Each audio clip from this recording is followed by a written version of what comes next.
Alhamdulillah, la haula wa la quwwata illa billah, amma ba'du. Bapak-bapak, ibu-ibu, saudara-saudara kaum muslimin rahimakumullah. Yang celakanya lagi, lahirlah budaya jilat menjilat, upeti dan lain sebagainya asal tujuan bisa tercapai. Sementara itu yang miskin ingin cepat menjadi kaya, sedang yang kaya ingin menjadi lebih kaya lagi. Kalau boleh tidak hanya sekedar dia saja yang kaya, anaknya harus kaya, cucunya tidak boleh miskin dan kere, bahkan cucu daripada cucunya pun harus jadi orang-orang kaya. Ini keinginan yang wajar. Setiap orang tua tentu tidak ingin meninggalkan anak cucunya dalam keadaan miskin dan terlunta-lunta. Yang tidak wajar kalau keinginan itu membuat orang lalu menghalalkan segala macam cara, menyalahgunakan fasilitas yang dimilikinya, apalagi kalau dia berada dalam satu posisi di mana seharusnya dia memberikan contoh dan keteladanan. Maka akibatnya timbullah krisis wibawa, yang dari krisis wibawa ini mengendorlah disiplin. Sesungguhnya orang lalai, orang tidak mau berdisiplin karena di mukanya, di matanya, dalam pandangannya tidak ada lagi orang yang dianggapnya berwibawa. Dan wibawa itu hilang oleh karena orang merasa tidak ada keteladanan yang patut dijadikan contoh dalam kehidupannya. Inilah sesuatu yang kurang dirasakan di zaman kita sekarang ini. Bukan kurangnya teori, bukan kurangnya segala macam kaedah dan dalil, tetapi yang kita rasakan sekarang ini kurangnya contoh dan keteladanan dari orang-orang yang seharusnya memberikan contoh dan keteladanan itu. Berangkat dari sejarah dan kehidupan Rasulullah sallallahu alaihi wasallam, keberhasilan yang beliau peroleh, salah satu dasar utamanya ialah satunya kata dan perbuatan. Tidak bermental ganda, tidak bermain minyak di atas air, tidak menggunting dalam lipatan. Lidahnya adalah hatinya, ucapannya adalah perbuatannya, dan apa yang beliau ajarkan kepada orang lain, beliaulah pelaksana pertamanya. Saudara-saudara kaum muslimin rahimakumullah. Sementara itu pada sisi lain, yang miskin ingin cepat menjadi kaya, maka ia terjebak dalam prinsip tujuan menghalalkan cara apapun saja dilaksanakan asal dia bisa segera menjadi kaya. Maka salah satu jalan yang banyak dilaksanakan orang untuk mencapai kekayaan tanpa harus peras keringat dan banting tulang seperti umumnya orang adalah melalui satu jenis permainan yang umumnya kita kenal dengan nama judi. Ada dua bentuk dan pola daripada judi. Walaupun seiring dengan kemajuan ilmu pengetahuan dan teknologi canggih, peradaban manusia semakin tinggi, maka jenis macam judi yang dimainkan oleh manusia ikut-ikut menjadi canggih. Tetapi pada umumnya ada dua jenis macam judi itu. Pertama, ada judi yang dilakukan secara langsung, dalam arti seorang petaruh berhadapan dengan bandar atau orang berhadapan dengan orang. Dari judi yang dilaksanakan secara langsung ini, efek negatif yang segera bisa kita lihat dengan nyata. Pertama, timbulnya rasa dendam dan permusuhan. Walaupun orang nampak duduk berhadap-hadapan, walaupun kelihatannya mereka tertawa satu sama lain, tapi yakinlah itu cuma sekedar kulit saja. Pikiran yang ada dalam benak tiap-tiap orang yang terlibat dalam perjudian tidak lain ialah bagaimana saya bisa mengalahkan lawan main saya.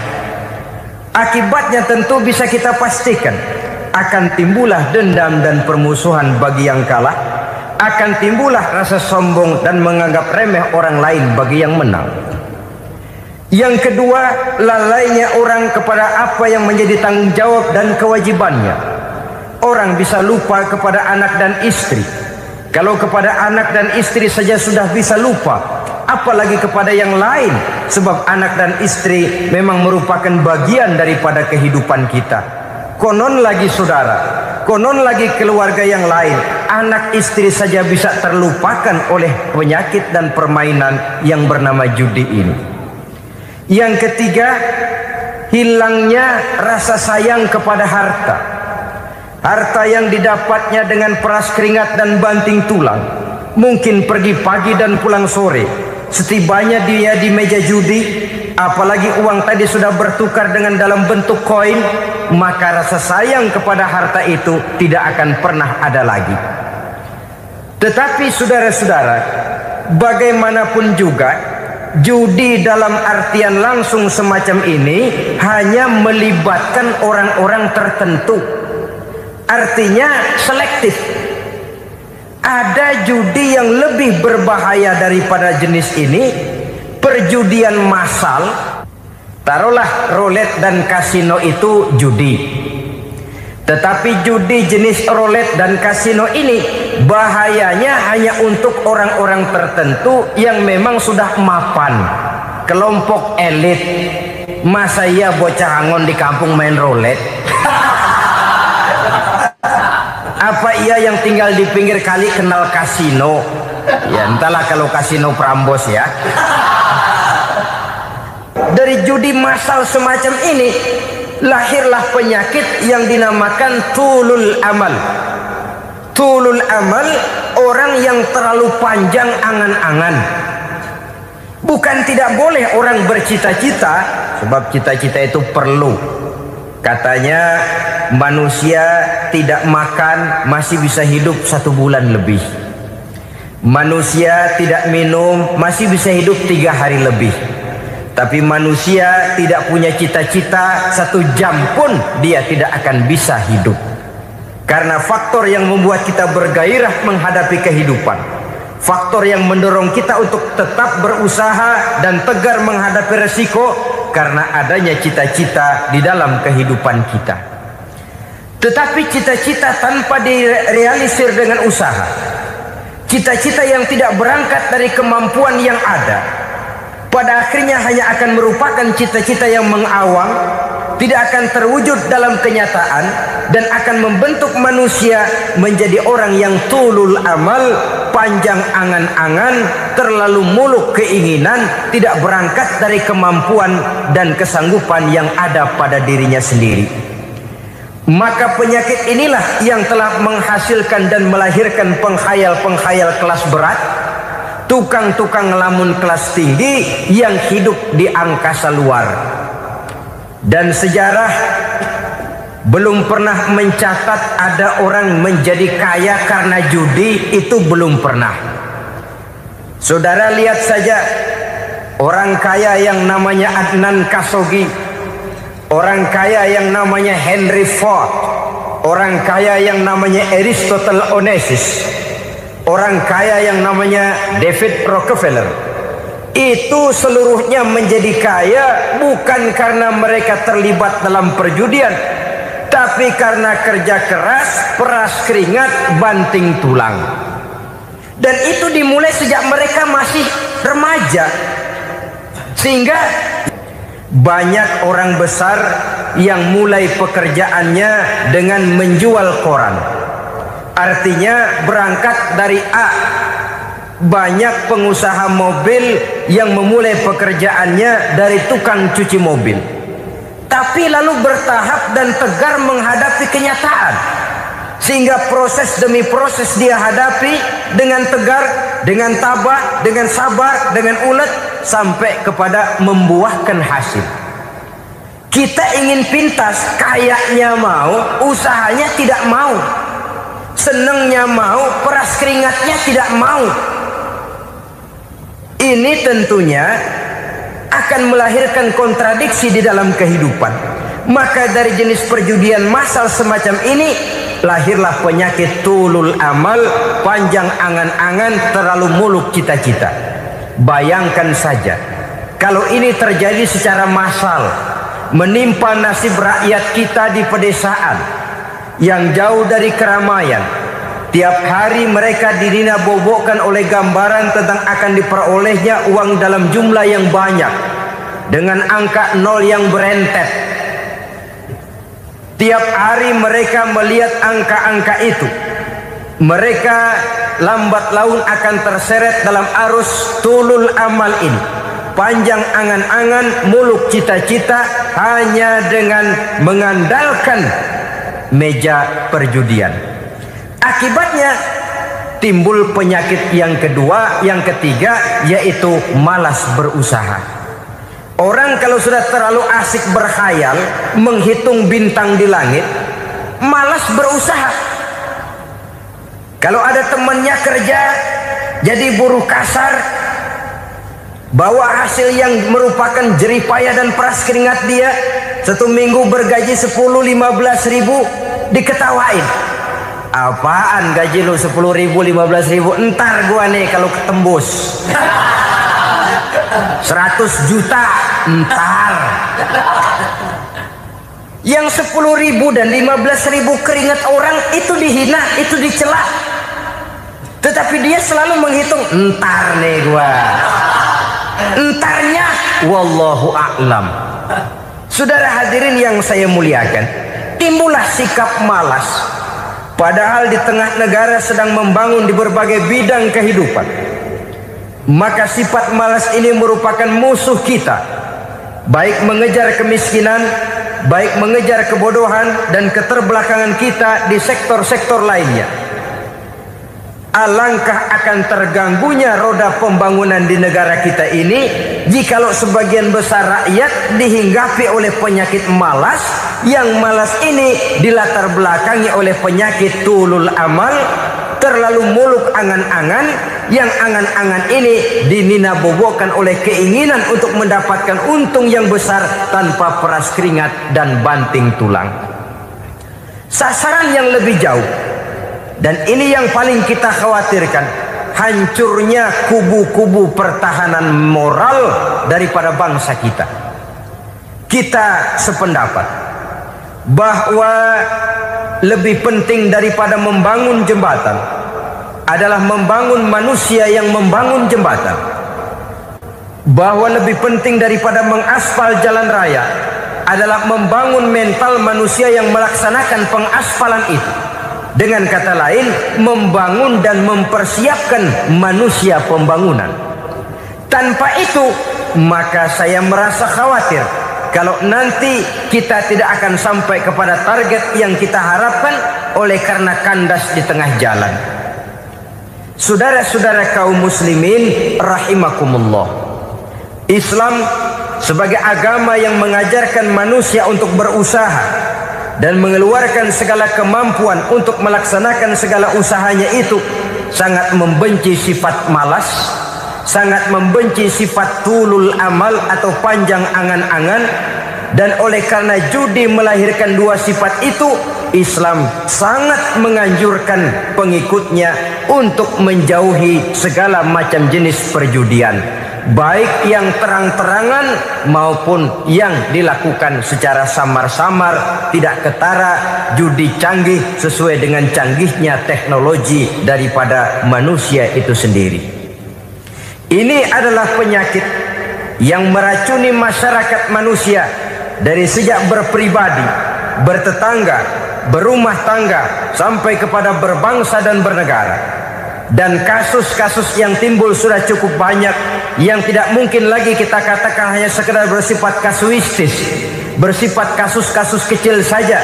Sebelum riaknya naik ke permukaan, marilah kita membuat benteng untuk masing-masing pribadi muslim memelihara dan menjaga diri, jangan terseret dalam permainan yang bernama judi, apapun bentuknya, bagaimanapun cara dan ragamnya. Karena jelas bahayanya lebih besar daripada manfaatnya. Taruhlah kita barangkali kemarin-marin hanyut dalam arus perjudian, tetapi hendaknya kita bisa mengambil pelajaran bahwa seorang mukmin adalah seorang yang apabila dia melakukan kesalahan, dia segera sadar, dijadikannya pelajaran untuk tidak diulanginya lagi pada masa-masa yang akan datang.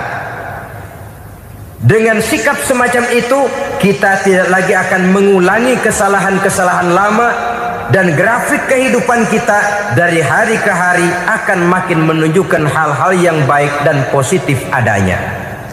Saudara-saudara kaum muslimin rahimakumullah, kalau ABRI masuk desa, rakyat beruntung. Kalau jaksa masuk desa, rakyat bahagia. Kalau koran masuk desa, rakyat ikut jadi cerdas. Tapi kalau judi masuk desa, rakyat kiamat. Pembangunan akan terbengkalai, roda perekonomian akan lesu. Karena mestinya orang membelanjakan uang untuk sesuatu yang dia perlukan, akhirnya dia belanjakan untuk sesuatu yang dia tidak perlukan, karena gambaran, khayalan akan mendapat keuntungan yang jauh lebih besar lagi. Padahal istilah orang-orang tua kita dulu, lebih baik makan singkong betulan daripada makan roti ngimpi. Artinya uang yang 1.000-2.000 rupiah itu lebih baik dibelikan beras, dimasak, makan bersama anak dan istri, terasa nikmat dan halalnya, ketimbang beli kertas lalu ngelamun, menghayal, menghitung yang bukan-bukan. Itu kertas dibolak madep ulon, dibolak madep mudik, diputar sana, diputar sini, akhirnya palanya ikut muter. Kira-kira apa yang cocok? Masih belum puas, kertas dilihat, orang gila ditanyain. Sudah tahu waras, orang gila yang ditanya. Masih belum puas, nanya orang gila, tidur di kuburan. Allahu Akbar. Padahal di rumahnya tempat tidurnya empuk, anget, nggak ada nyamuk. Kuburan, tidur di kuburan. Dampak-dampak negatif yang semacam ini pada gilirannya mau atau tidak mau akan menyeberang kepada garis akidah, membahayakan dan mengancam nilai-nilai tauhid yang kita miliki. Sudah kertas dibolak-balik, tidak puas, orang gila ditanya. Orang gila ditanya belum maram, tidur di kuburan. Barangkali ada bisikan. Saudara hadirin yang saya muliakan, memang walaupun wahyu sudah berhenti, tapi Allah masih memberikan ilham kepada hamba-hambanya yang dikehendakinya. Tetapi ilham itu bentuknya positif. Kalau saudara pagi-pagi berniat, tahu-tahu datang pikiran nanti malam mau ngaji, itu namanya ilham. Kalau saudara sedang merenung, tahu-tahu datang pikiran, saya mau sedekah, itu namanya ilham, bentuknya positif. Tapi kalau ngelamun, tahu-tahu datang pikiran nomor sekian sekian sekian pasang, itu bukan ilham, itu belis. Saudara hadirin yang saya muliakan, tidak puas tidur di kuburan, cari yang lebih paten lagi, dukun ditanya. Nah, saya ingin menuduhkan persoalan. Apa tidak boleh orang ziarah kubur? Apa tidak boleh orang pergi ke dukun? Ini dalam kaitannya dengan judi, karena ini penyakit yang sudah merajalela, mewabah di kalangan masyarakat kita di lapisan yang bawah ini. Saudara hadirin yang saya muliakan, ziarah kubur bukan saja boleh, malah dianjurkan oleh Nabi. Tetapi ziarah kubur yang dianjurkan oleh Nabi itu dengan tujuan pertama, agar orang ingat kepada mati. Kafa bil mauti wa'izah, kata Nabi. Cukup dengan mengingat mati menjadi pelajaran bagi kamu semua. Maka etikanya diajarkan, kalau saudara ziarah kubur, sampai di depan pintu kubur itu kan, Assalamualaikum ya ahlal kubur wa inna insyaallahu bikum lahikun. Kami satu saat insya Allah pasti akan menyusul kamu. Kalau kamu sekarang berbaring di sini, satu saat kami akan berbaring di sini. Ziarah kubur mengingatkan orang kepada mati. Orang yang ingat kepada mati, gaya hidupnya lain dengan orang yang tidak ingat mati. Nah, orang kalau kalau nggak ingat mati, gaya hidupnya nggak terkontrol. Kalau dia berkuasa, Fir'aun. Itu nggak ingat mati. Kalau dia kaya, Korun. Sudah gambarannya nggak merupakan gambaran-gambaran yang baik. Orang yang ingat mati, dia berkuasa, dia berlaku adil. Suatu saat saya akan mati dan ini akan dimintakan pertanggungan jawab. Orang kaya ingat mati, dia akan jadi pemurah. Kenapa? Kalau saya diberikan ilmu, pertanyaan akhirat cuma satu, ilmumu kau amalkan untuk apa? Kalau saya diberikan umur panjang, pertanyaan akhirat cuma satu, umurmu kau habiskan di mana? Tapi jikalau saya diberikan harta, pertanyaan akhirat ada dua, hartamu kau dapat dari mana, kau belanjakan kemana? Depannya ditanya, belakangnya ditanya, dapat dari mana, dibelanjain kemana? Sebab dua-duanya berkaitan dengan kegiatan. Kadang-kadang dapatnya dari jalan yang baik, tapi keluarnya ke tempat yang tidak baik, itu pun tidak betul. Atau dapatnya dari yang tidak baik, tapi dibelanjakan untuk yang baik, itu pun tidak bisa diterima. Oleh karenanya, dengan mengingat mati, gaya hidup seseorang jadi terkontrol karenanya. Yang kedua, dianjurkan kita untuk berziarah kubur itu mendoakan orang-orang yang sudah meninggal. Mal mayyitu fi qabrihi illa kal gharikil mutaghawis, kata Nabi. Orang yang sudah meninggal itu di alam barzakhnya adalah seperti orang yang tenggelam di lautan, menunggu doa dari keluarganya yang masih hidup. Apakah itu anaknya, kemenakannya, cucunya, dan lain sebagainya. Adapun yang kalau kita ziarahi itu kuburnya orang-orang yang kita tahu merupakan orang soleh, orang yang berjiwa bersih, yang kita kenal ketakwaannya kepada Allah Subhanahu wa ta'ala, tidak ada salahnya kita bertabarruk, asal jangan dengan satu keyakinan bahwa dia secara mandiri bisa mendoakan kita. Dia hanya bisa melakukan itu hanya dengan izin Allah. Nah, umumnya orang kalau sudah ziarah ke kubur-kubur keramat itu, Allahnya kelupaan. Itu yang dikhawatirkan merusak dan mengganggu akidah. Sehingga di awal-awal perkembangan Islam, Nabi pernah melarang orang ziarah kubur itu. Ini bisa kita simak dari hadis, kuntu nahaitukum an ziyaratil qabri fazuruha. Dahulu aku pernah melarang kamu untuk ziarah kubur. Adapun sekarang kalau mau ziarah, ziarahlah kamu.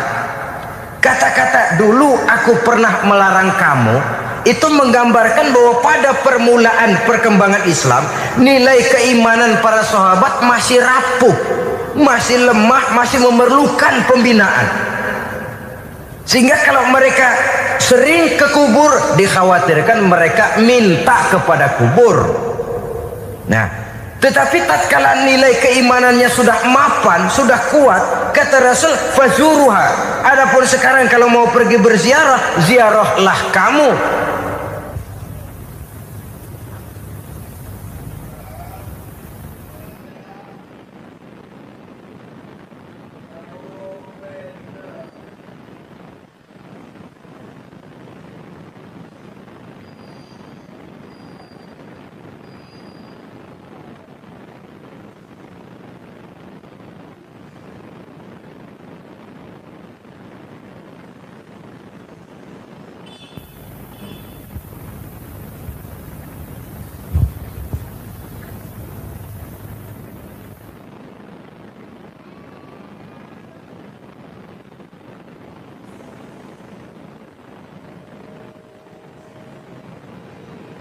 Saudara hadirin yang saya muliakan, jadi jangan melupakan Allah. Saya bisa saja berkata, kalau saya misalnya pakai cincin, lalu saya bilang, saya sejak pakai cincin ini, jangan anak gadis, nenek-nenek ngelihat saya lemes. Atau sejak pakai cincin ini dagangan laris bener. Cincin itu yang menggelincirkan akidah. Untuk tidak tergelincir, orang harus tidak melupakan Allah. Dia bisa berkata, alhamdulillah, Allah memberikan keistimewaan kepada batu cincin saya. Batu cincinnya tidak apa-apa, Allah yang memberikan keistimewaan. Ini dalam bentuk yang langsung. Dalam bentuk yang tidak langsung kita bisa lihat, misalnya kalau petani ditanya, oh ini bisa panen besar ini rahasianya apa Pak? Oh, pupuk urea. Pupuk urea. Nah, Allah nomor 16. Seorang petani yang baik keimanannya, dia akan berkata, kami bisa panen besar karena izin Allah. Lah kalau pupuknya mah pakai pupuk urea, izin Allahnya dulu, baru kemudian pupuknya nyusul. Jadi sebenarnya bukan cuma pergi ke dukun yang bisa merusak keimanan, pergi ke dokter juga bisa loh merusak keimanan. Kalau berkeyakinan bahwa dokter itulah yang memberikan sembuh, kenapa akidah saudara tidak tergelincir karenanya? Dokter hanya memberikan obat dan resep, sembuh itu datangnya dari Allah. Ini yang diungkapkan lewat lisan Nabi Ibrahim alaihissalam, wa iza maridtu fahuwa yashfini. Apabila aku sakit, dialah Allah yang memberikan sembuh. Memberikan sembuh. Jangan juga menyalahartikan ayat ini. Ada ayat begini sakit terus nekat. Udah nggak usah berobat dah, memang penyakit dari Tuhan. Ntar waktunya baik ya baik dah. Udah ampek terus dah. Orang yang berobat saja belum tentu sembuh, apalagi yang tidak berobat. Sama juga orang nggak sembahyang kita ajakin ngotot, lu juga yang sembahyang belum tentu masuk surga katanya. Lah yang sembahyang belum tentu masuk surga, bagaimana cengoran lu yang nggak sembahyang?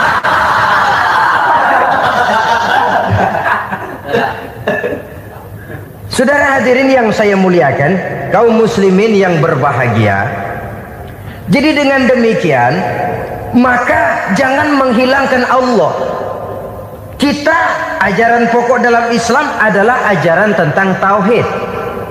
Nah, tauhid ini menyangkut mengesahkan Allah, baik di dalam zatnya, baik di dalam sifatnya, baik di dalam perbuatannya, baik di dalam beribadah kepadanya. Tauhid dalam ibadah itu ada.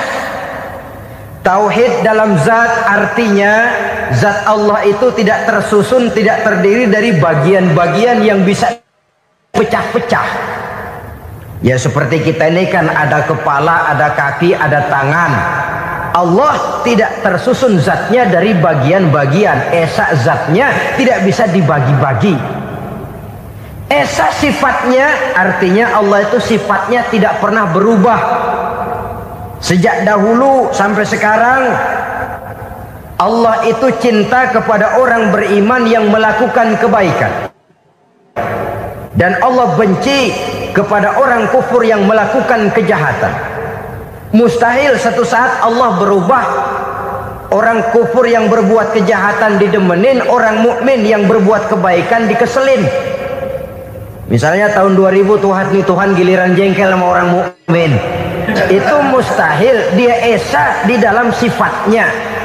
Lain dengan sifat kita manusia. Sifat kita ini kan relatif. Ada saatnya kita senang, lain saat yang kita senang betul kita caci maki.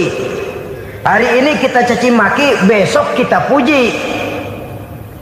Lihat teman kaya, habis kita omongin, boleh jadi dia kaya. Kenapa? Dukunnya 36. Begitu kita habis caci maki begitu, dia datang ngasih duit sama kita, cacian itu bisa berubah menjadi pujian. Lu ya emang bukan main dah. Sifat kita itu relatif, bisa terpengaruh oleh situasi dan kondisi. Saudara hadirin yang saya hormati, kaum muslimin yang berbahagia, Allah juga esa di dalam perbuatannya. Artinya di dalam menciptakan apapun yang akan diciptakan oleh Allah, di dalam melakukan apapun yang akan dilakukan oleh Allah, tidak terikat kepada faktor lain, tidak memerlukan bantuan lain. Dia adalah mutlak. Nah, Kemudian kita mengesahkan Allah dalam zatnya, mengesahkan Allah dalam sifatnya, mengesahkan Allah dalam perbuatannya, belum tentu berarti kita mengesahkan Allah dalam ibadahnya. Sebab banyak orang yang yakin betul Allah itu esa, teguh dengan pendiriannya. Tuhan lu siapa? Allah. Allah bagaimana? Esa.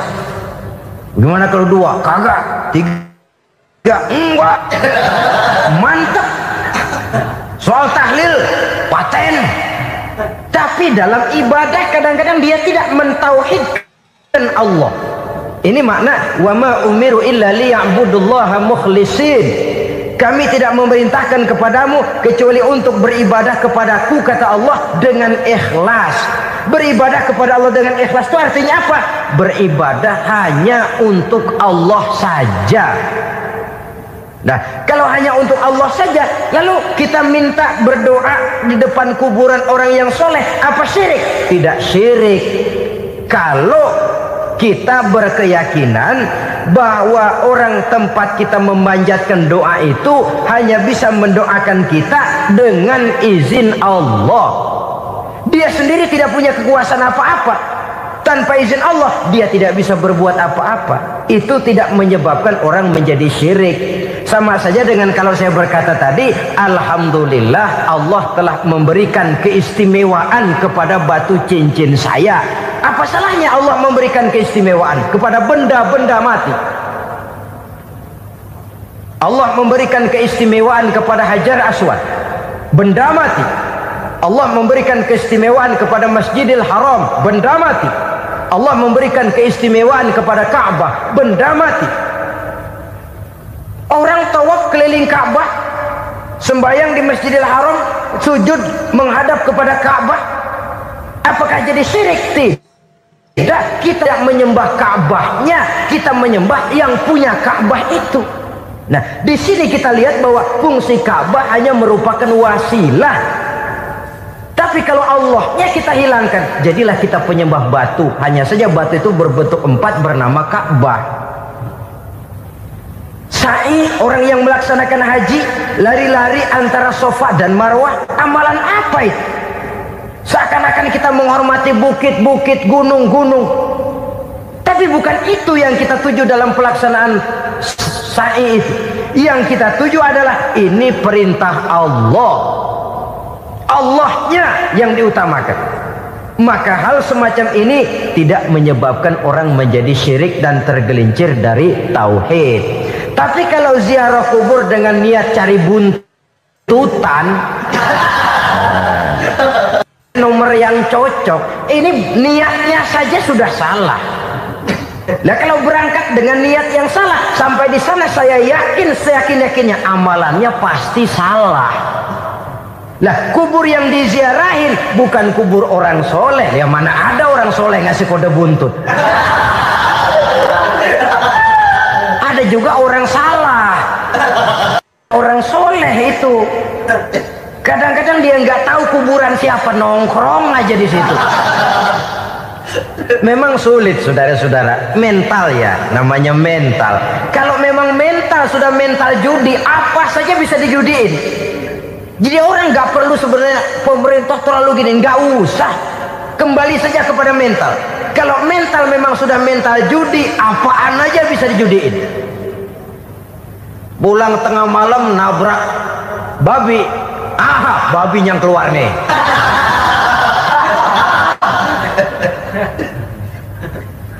Mobil lewat, nomornya bisa dijudiin. Bajai lewat, bajai bisa dijudiin. Mental. Kalau memang mental sudah mental judi, apapun saja bisa dijudikan. Saudara hadirin yang saya muliakan, lalu bagaimana dengan dukun? Ya, saudara hadirin, pergi ke dukun hakikatnya sama dengan pergi ke dokter. Orang berusaha melaksanakan yang namanya syariat, hakikatnya kembalikan kepada Allah. Syariatnya kita laksanakan. Tetapi, nah ini tetapi, yang pertama saudara harus tahu betul dukunnya itu bayang apa enggak, agamanya kuat apa enggak, Sebab ya tentu tidak ada dukun yang jelek, karena pada umumnya penyakit dukun itu kan nyohor, iklan lewat koleha-kolehanya. Kita bisul kecil datang, kita dukun, ah ini si kecil kemarin bisul kayak kelapa 5 menit baik. 5 menit, padahal kemarin kagak ada yang datang. Diolah sedemikian rupa supaya orang mantap. Jadi jangan asal sembarangan. Kadang-kadang lihat potongan dukunnya aja kita ngeri. Mukanya sudah klemot, nggak pernah tersentuh air wudhu. Jangankan air wudhu, mandi aja jarang. Yang kayak begini yang dipegang mati-matian, yang dipercayai habis-habisan, akan kita kemanakan tauhid kita ini? Apalagi kalau perginya sudah dengan niat mencari nomor yang jitu. Itu saya katakan lagi tadi, berangkat saja sudah dengan niat yang salah. Orang berusaha silakan. Sama juga kita ke dokter. Oleh dokter kan setelah diperiksa penyakit kita, lalu dianalisa, oh ini penyakitnya ini. Kemudian diberikan obat. Lah, obat itu kan tentu ada aturan minumnya tuh. Yang kapsul ini sehari 3 kali, yang tablet ini sehari 2 kali. Kalau kita minumnya kelebihan, overdosis namanya. Saking pengen cepet baik, sekali minum 10 tablet. Ya memang nggak sakit-sakit lagi, tapi nggak hidup sudah. Habis. Kita pun dalam melaksanakan amalan hidup beragama begitu. Saudara datang kepada kiai, orang-orang soleh, meminta amalan, wiridan, itu jangan sampai overdosis. Tidak sesuai dengan kemampuan pribadi. Wong masih SD sudah minta matematika kelas SMP, celeng. Baru SMP sudah minta diajarkan filsafat kelas perguruan tinggi, semaput. Kenapa? Daya tampungnya nggak kuat. Emang ukuran secangkir, minta di sini seember, ya luber. Lebihnya nggak cukup. Kenapa? Yang diberikan, yang diamalkan tidak sesuai dengan makomnya, tidak sesuai dengan kemampuan yang ada pada dirinya. Saudara hadirin yang saya muliakan, akhirnya apa? Mencelakakan dirinya sendiri, ngawur. Baru sembahyang seminggu udah ngaku ketemu malaikat. Sembahyang ditemenin malaikat, lah sembahyang baru seminggu mulain. Tuh malaikat iseng anak. Ya walaupun kalau Allah izinkan tidak mustahil, tapi kan tidak logik. Orang yang melaksanakan ibadah puluhan tahun memerlukan riyadhah dan latihan, khusyuk dan tawadhu, penuh tazallul, merendahkan diri di hadapan Allah, belum tentu mendapat karunia yang semacam itu. Saudara hadirin yang saya muliakan, jadi dengan kata lain, yang pertama, lihatlah dulu kualitas dukun yang akan saudara datangi itu. Ini kualitas black apa kualitas white, aspal apa cat putih, sehingga jangan sampai kita salah pilih. Sebab biasanya orang kalau sudah hanyut di kali, rumput pun dia pegangin. Dia tahu kalau rumput tidak akan bisa menahan bobot badannya, tapi karena posisinya posisi terjepit, rumput pun dia pegang. Ini satu gambaran psikologis betapa orang dalam keadaan panik, kepepet, kejepit, yang tidak mestinya dipegang pun akan dipegangnya juga. Walaupun dia tahu itu tidak akan bisa menahan bobot badannya, namun dipegangnya juga. Oleh karenanya, yang pertama, lihat dulu kualitas dukunnya. Yang kedua, saudara-saudara, jangan berkeyakinan bahwa dukun itulah yang memberikan permintaan saudara. Si dukun hanya bisa dengan izin Allah. Nah ini kuncinya. Kalau izin Allahnya dihilangkan, dan ini yang jarang. Biasanya kalau kita diajak ke dukun, di sono aja no paten banget, abah ano, abah ini, abah ano. abah-abah. Lah, lalu pikiran kita kan terfokus. Dikala itulah kita mulai menyampingkan Allah. Di situ yang dikhawatirkan nilai tauhid kita jadi tergoyah karenanya. Bahwa orang yang kita datangi, yang kita kenal kesolehan dan ketakwaannya, hanya bisa memberikan pertolongan dengan izin Allah. Dengan izin Allah dia doakan kita dan doanya kabul. Dengan izin Allah dia penuhi hajat kita dan hajat kita jadi terlaksana, jadi kenyataan dengan izin Allah. Sebab Allah itu memberikan keistimewaan. Ada waktu istimewa, ada tempat istimewa, ada jam istimewa. Kenapa sih sedekah hari Jumat dengan sedekah hari Kamis pahalanya kok lebih besar hari Jumat? Karena itu waktu istimewa. Kenapa untuk sembahyang sunnah dianjurkan sepertiga malam yang terakhir? Karena itu waktu istimewa. Kenapa doa di Multazam, di dekat Hajar Aswad, di Hijr Ismail, di Raudhah dikabulkan Allah? Karena itu tempat istimewa. Memang kadang-kadang ada orang berkata, kalau mau berdoa kenapa mesti di kuburan wali? Di rumah juga berdoa, Tuhan dengar. Betul, Tuhan dengar, bahkan tidak berdoa pun Allah tahu isi hati kita. Tapi soal dikabulkan atau tidak, itu hak Allah. Dan Allah memberikan fasilitas kepada tempat-tempat tertentu dan istimewa. Dan itu diajarkan oleh Nabi.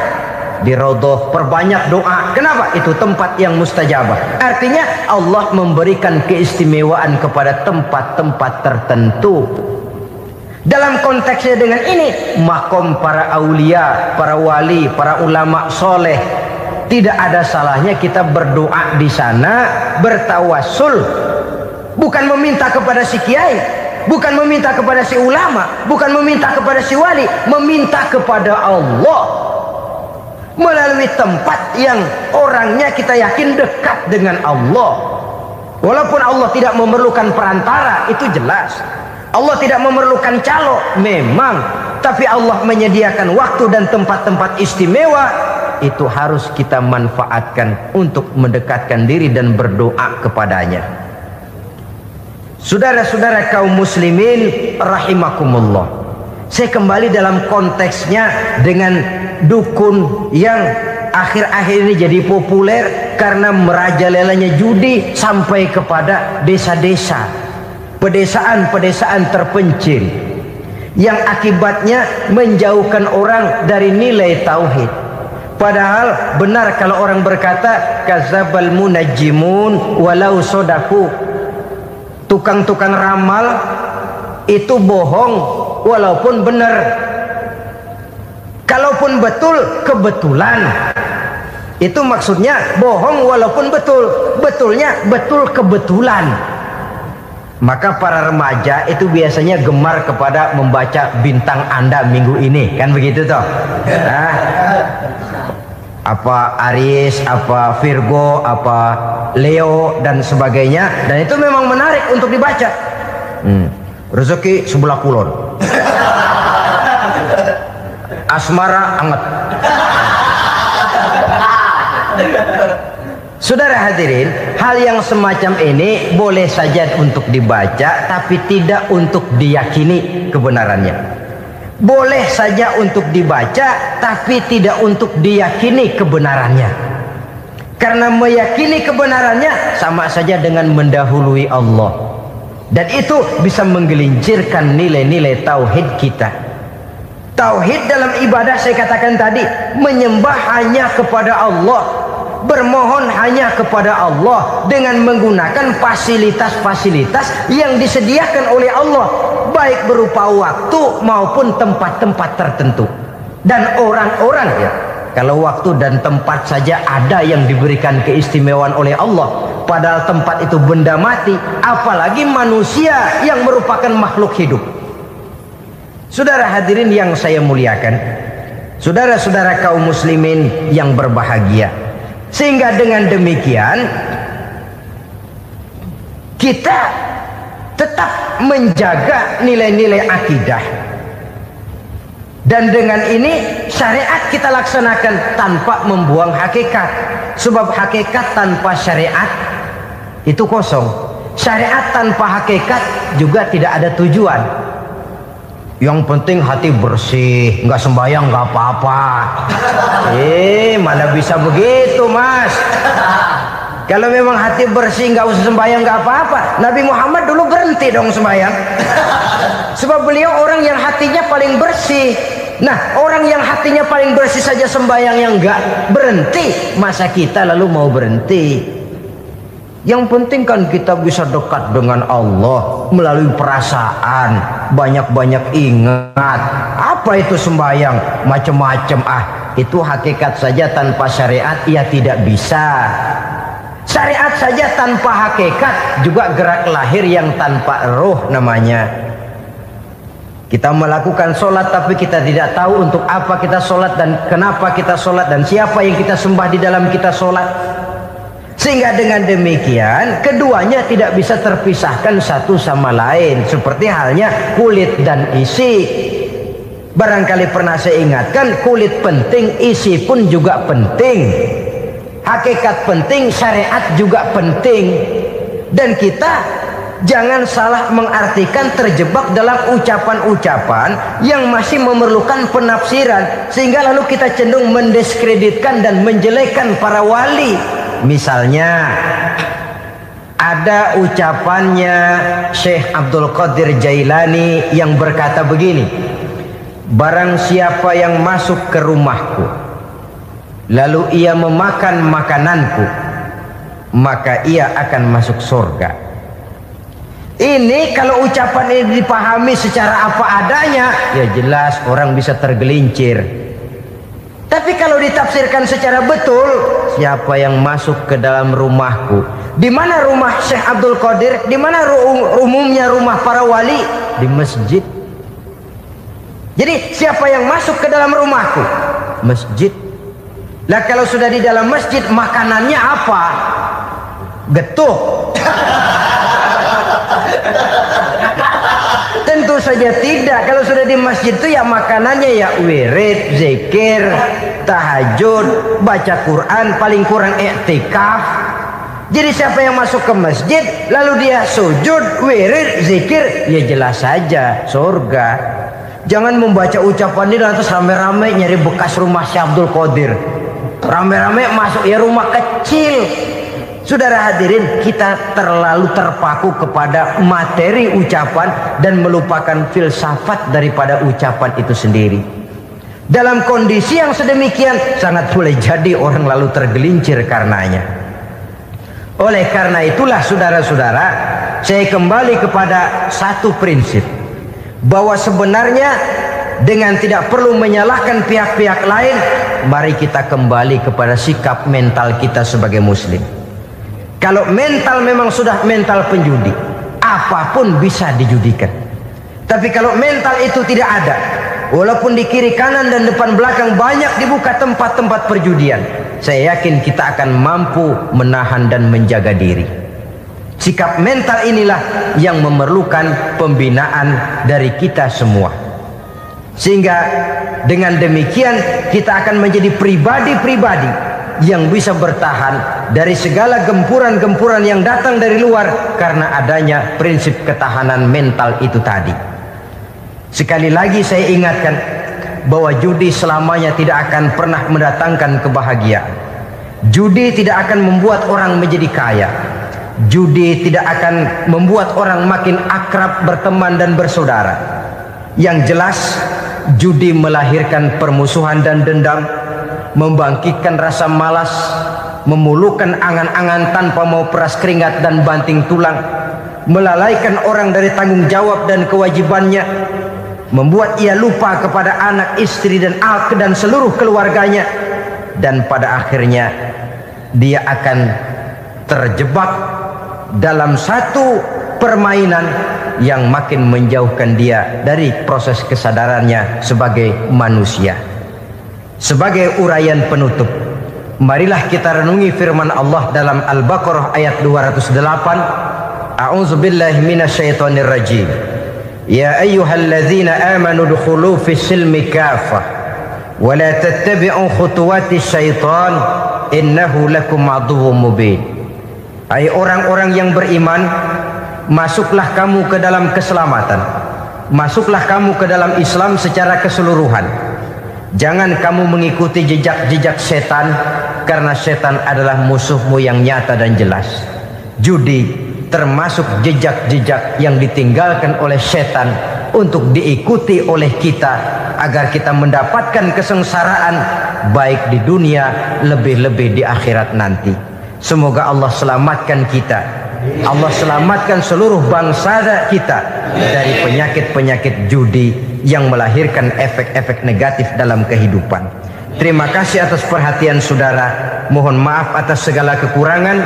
Usikum wa nafsi bitaqwallah. Wassalamualaikum warahmatullahi wabarakatuh. Waalaikumsalam warahmatullahi wabarakatuh. Bapak-bapak, ibu-ibu, saudara-saudara kaum muslimin rahimakumullah. Murai di dahan dan koko ayam di kandang. Dunia ini penuh dengan berbagai macam kesibukan. Sejak dari petani yang turun ke ladang, pedagang yang berangkat ke pasar, pelajar yang menuju sekolah, sampai kepada pegawai yang berangkat ke kantor, seluruhnya tidak lain untuk mencari sesuatu yang bernama bahagia. Setiap orang menginginkan kebahagiaan, dan tidak seorang pun menginginkan kesengsaraan dalam kehidupan ini. Namun nyatanya tidak setiap orang yang ingin bahagia mengetahui jalan yang harus ditempuhnya untuk sampai kepada kebahagiaan itu.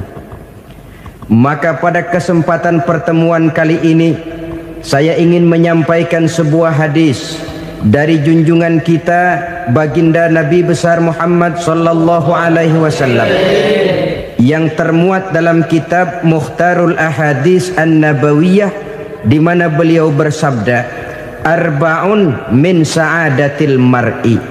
Ada 4 perkara yang merupakan tanda dari orang bahagia.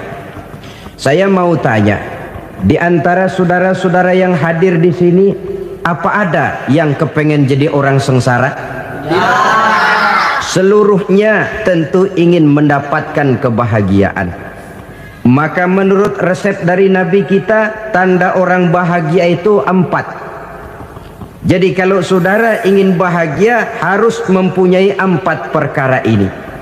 Yang pertama, orang bahagia itu kata Nabi, darun wasi'un. Punya rumah biar bagus asal gede. Enak ngaturnya, daripada sudah punya rumah kecil, adanya di pinggir kali, gubuk, kalau hujan bocor, miring lagi, kiamat. Loh, kalau gitu Islam materialis dong. Hadis ini boleh diartikan dengan makna hakiki, arti yang sebenarnya. Boleh diartikan dengan makna majazi, arti kiasan. Kalau dia diartikan dengan arti kias, maka yang dimaksud darun wasi'un ay qalbun wasi'un. Rumah yang luas tidak lain daripada hati yang lapang. Karena di situ kunci kebahagiaan yang sebenarnya. Walaupun kita cuma tinggal di petak berukuran 2 kali 3 meter, kalau hati kita luas-luas rasanya rumah itu. Tapi biar rumah kita halamannya saja puluhan ribu hektar, ada kolam renangnya, kamar tidurnya tidak lagi terhitung. Kalau hati yang menempati rumah itu sempit, maka akan terasa sempit jugalah rumah itu. Tempat bergantungnya tidak lain adalah hati. Marilah kita mencoba melihat berbagai pandangan orang tentang bahagia ini. Ada orang menyangka bahwa bahagia itu kalau dia mendapatkan harta yang sebanyak-banyaknya. Siapa yang banyak harta, dialah raja. Apa yang dia mau, seluruhnya bisa dibeli. Keamanannya, dia bisa menyewa petugas. Seluruh fasilitas untuk menyenangkan kehidupannya bisa dibeli. Pendeknya, hartalah segala-galanya dalam kehidupan. Sampai ada pepatah mengatakan, innad darahima fil amakini kulliha taksur rijala mahabatan wa jalala. Sesungguhnya harta, dinar, dirham, uang di mana-mana selalu bikin hebat orang yang memilikinya. Coba lihat, orang yang punya duit sama yang enggak punya duit, jangan gaya hidupnya, gaya jalannya aja lain. Wahia lisanun liman arada fasahatan, wahia silahun liman arada qitala. Uang adalah senjata yang paling ampuh bagi orang yang mau pergi perang, dan lidah yang paling fasih bagi orang yang mau bicara. Kalau bicara dengan lidah macet, cobalah bicara dengan harta, lancar. Sampai ada pepatah demikian, segalanya bisa diatur dengan harta. Maka di kalangan orang yang berpandangan semacam itu, seluruh kegiatan hidupnya hanya terfokus kepada bagaimana mengumpulkan harta yang sebanyak-banyaknya. Tidak peduli halal haram, tidak kenal sore pagi siang dan malam, tidak sempat sujud, jauh dari agama, jauh dari kehidupan yang bersifat ruhaniyah, jauh dari Allah dan sebagainya. Sampai dalam Al-Quran dikelompokkan dalam kelompok yang dinamakan lumazah. Allazi jama'a malahu wa addadah yahsabu anna malahu akhladah. Mereka mengumpul-ngumpulkan harta sebanyak-banyaknya dan menyangka bahwa harta yang banyak itu dapat mengekalkan hidupnya, mengekalkan kekayaannya, mengekalkan kebahagiaannya. Saudara hadirin yang berbahagia, kalau pandangan hidup ini benar, artinya kalau harta memang merupakan satu-satunya hal yang dapat membuat orang bahagia, tentu di rumah mewah tidak akan pernah ada tangis derita. Tentu di satu tempat di mana fasilitas hidup serba menunjang tidak ada yang namanya penderitaan.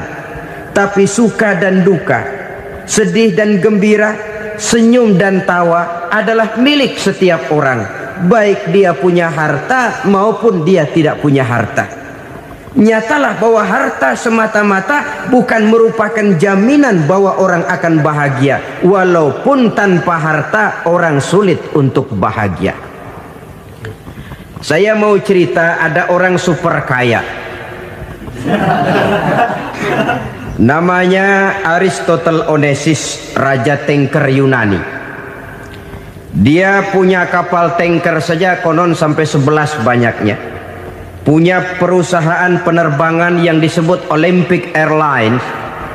Punya hotel di berbagai kota besar di dunia ini, sejak dari New York, London, Paris, Rome dan sebagainya. Bahkan punya pulau yang dia namakan Pulau Scorpio. Ini kan namanya sudah kaya nggak tanggung-tanggung, punya pulau. Nah, dia punya 2 orang anak, yang satu laki-laki namanya Alexander, yang satu perempuan namanya Maria Onesimus. Seluruh harapannya tertumpah kepada anak lakinya Alexander ini, yang akan meneruskan usahanya, meneruskan kekayaannya, meneruskan dinastinya. Apa yang terjadi? Ternyata anak yang dia harapkan yang bernama Alexander ini mati muda dalam kecelakaan pada waktu dia olahraga. Apa olahraganya? Namanya olahraga anak orang kaya, golongan jet set. Olahraganya olahraga pesawat terbang. Jatuh, ya nggak kapungut, habis mati. Tinggal satu anak perempuannya, Maria Onesimus. Tapi anak perempuan ini juga malah urakan. Terakhir dia pacaran, bahkan kemudian kawin sama orang Rusia. Rupanya Aristotle Onesimus ini broken. Kekayaannya yang berlimpah ruah, perusahaannya yang begitu banyak, siapa yang akan meneruskan? Siapa yang akan menggantikan? Sampai kemudian dia mengurung diri di Pulau Scorpio dan mati di sana secara mengenaskan. Seorang multi jutawan, seorang yang super kaya, mati menyendiri di pulau sepi. Ibarat kata pepatah, anak ayam mati di lumbung. Bukan kekurangan makanan, keurugan makanan. Begitu kehidupan Aristotle Onassis. Dan banyak orang-orang yang sudah demikian kaya sampai dibingungkan oleh kekayaannya sendiri. Telusurilah kehidupan David Rockefeller misalnya, Henry Ford misalnya, Adnan Khashoggi misalnya. Multi jutawan yang kadang-kadang dibuat keder oleh kekayaannya sendiri. Pantas ketika Imam Ali ditawarkan orang, "Ya Ali, kalau kepadamu disuruh pilih ilmu atau harta, kau pilih mana?" Ya jelas pilih ilmu dong. Kenapa? Pertama, ilmu kalau kita berikan kepada orang lain tambah. Tapi harta kalau kita berikan kepada orang lain kurang. Saudara punya uang 10.000, dibagi orang 5.000, jelas uang saudara berkurang. Tapi saudara punya ilmu diberikan kepada orang lain bisa, saudara pun makin mantap. Tidak lantas jadi bodoh karena ngajarin orang. Saudara bisa Fatihah lalu mengajarkan orang Fatihah. Orang bisa, saudara pun makin hafal. Tidak lantas setelah diajarin orang ilmunya hilang. Begitu datang dia minta orang, "Tolong ajarin saya Fatihah." Udah habis, nggak ada.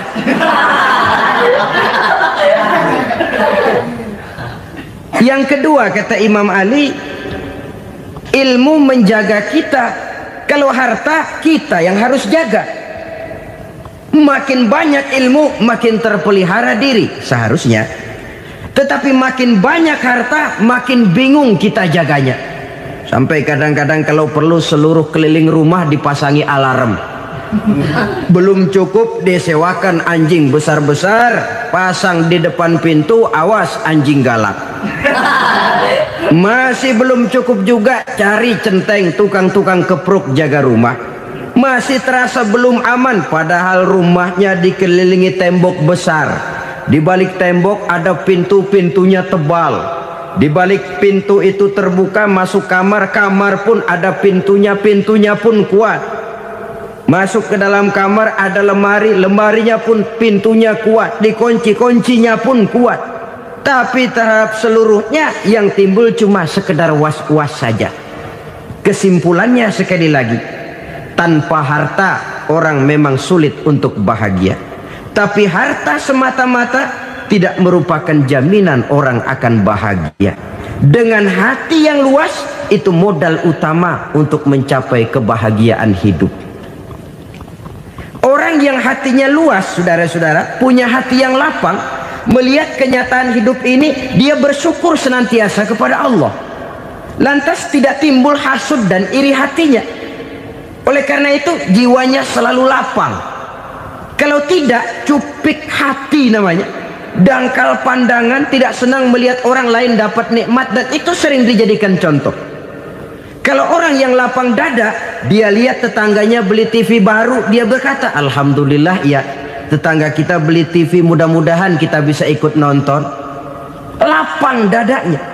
Tapi orang yang sempit hati, lihat tetangga beli televisi, meriang. Enggak diapa-apain, meriang.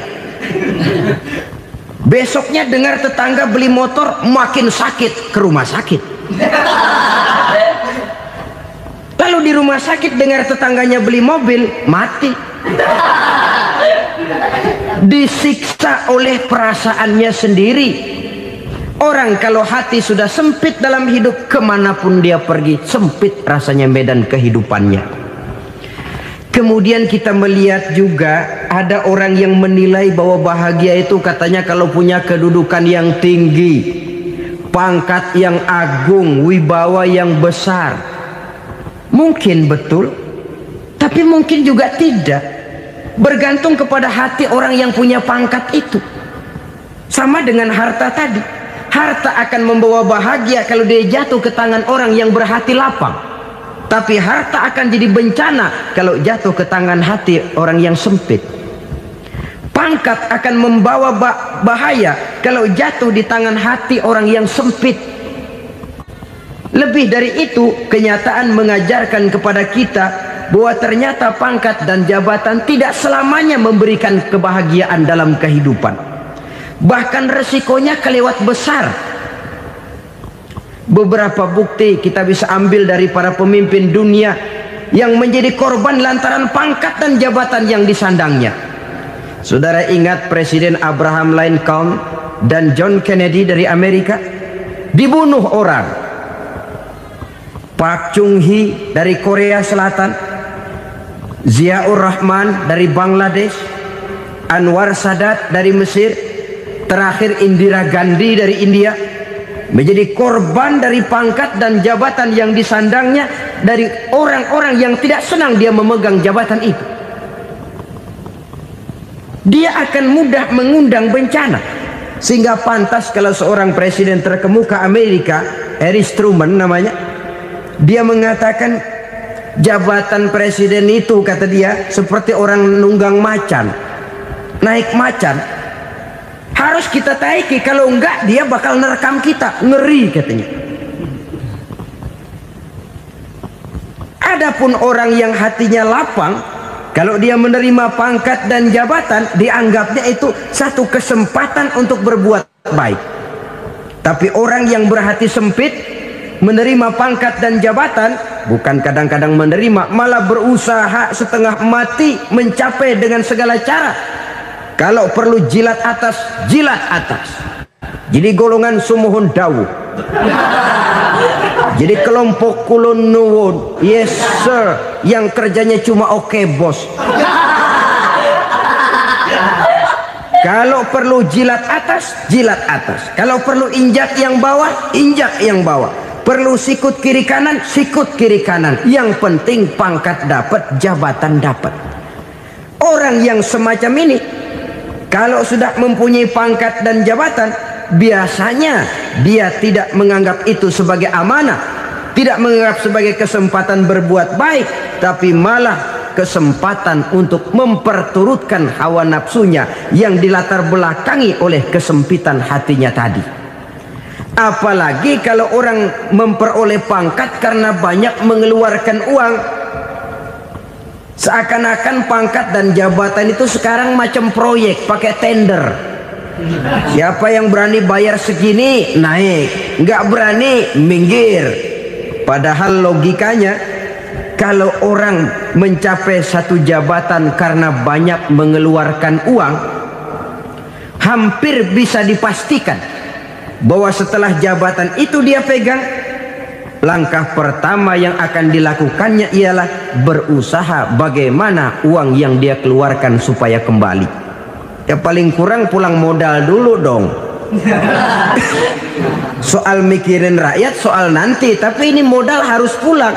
Itu celakanya kalau orang memperoleh pangkat dan jabatan cuma karena banyak mengeluarkan uang. Jarang orang yang mempunyai keyakinan dan pandangan bahwa pangkat dan jabatan merupakan amanah. Jadi sekali lagi, pangkat dan jabatan mungkin saja membawa kebahagiaan kalau jatuh ke tangan orang yang berhati lapang. Tapi bisa jadi bencana kalau dia jatuh ke tangan orang yang mempunyai hati yang sempit. Dan lagi-lagi stresnya hati yang lapang. Lalu sebagian orang, saudara, ada yang berpandangan katanya bahagia itu kalau jadi orang terkenal, mempunyai popularitas, menjadi idola di kalangan remaja, di kalangan orang tua, di segala lapisan masyarakat. Padahal makin populer orang makin terikat dia. Ya kalau macam kita ini kan nggak punya nama, nggak populer, tengah malam buta mau nongkrong di warung Tegal aman. Tapi pangkat, jabatan, kedudukan, popularitas menyebabkan kita diikat dengan berbagai macam peraturan. Cuma mandi sama ke WC saja yang nggak dikawal.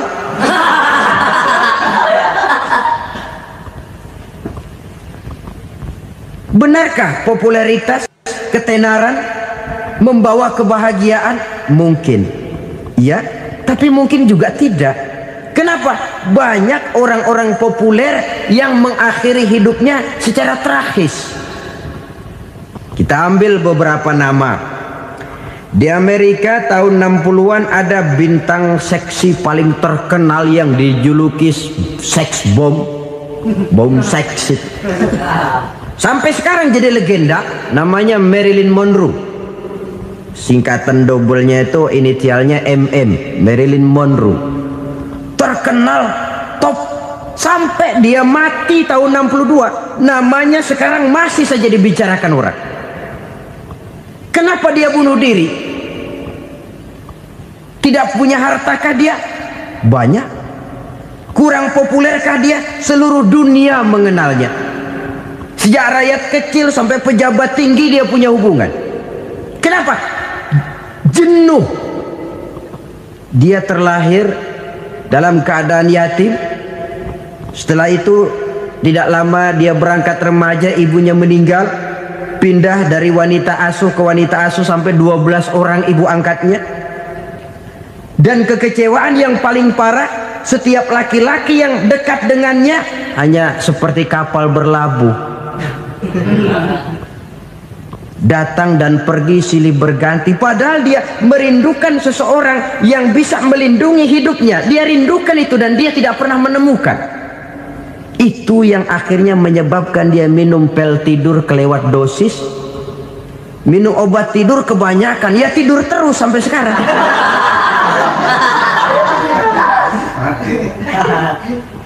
Dia mengakui, saya telah memiliki ketenaran, tapi saya tidak pernah hidup dalam ketenaran itu. Saya pandai main sandiwara, tapi saya ingin hidup dalam alam yang real sebagaimana umumnya orang. Itu yang dia rindukan. Menyusul jejak yang namanya Marilyn Monroe ini, Billie Holiday, saudara kenal tentu, di rumah sakit dirawat. Dia juga minum obat overdosis, mati lagi. Jimi Hendrix minum obat tidur overdosis kelewat batas, mati lagi. Lalu yang menghanyutkan diri di danau, Janis Joplin dan Brian Jones.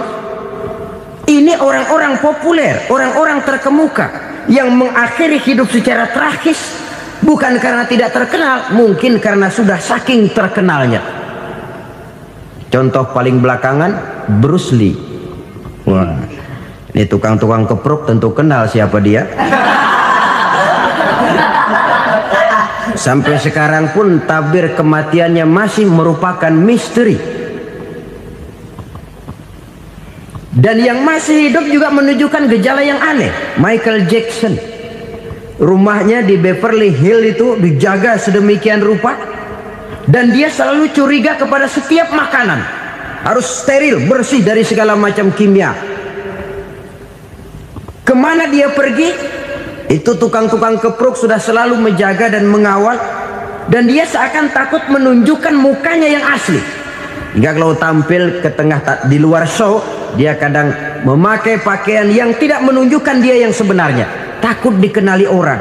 Ternyata popularitas sering jadi momok yang meracuni kehidupan manusia.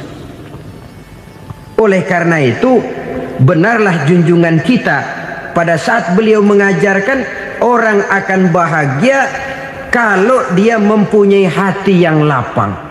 Nah, sekarang masalahnya untuk mendapatkan hati yang lapang, caranya bagaimana? Kita kembali kepada konsep Quran. Allah mengajarkan, ala inna bidzikrillahi tatmainnul qulub.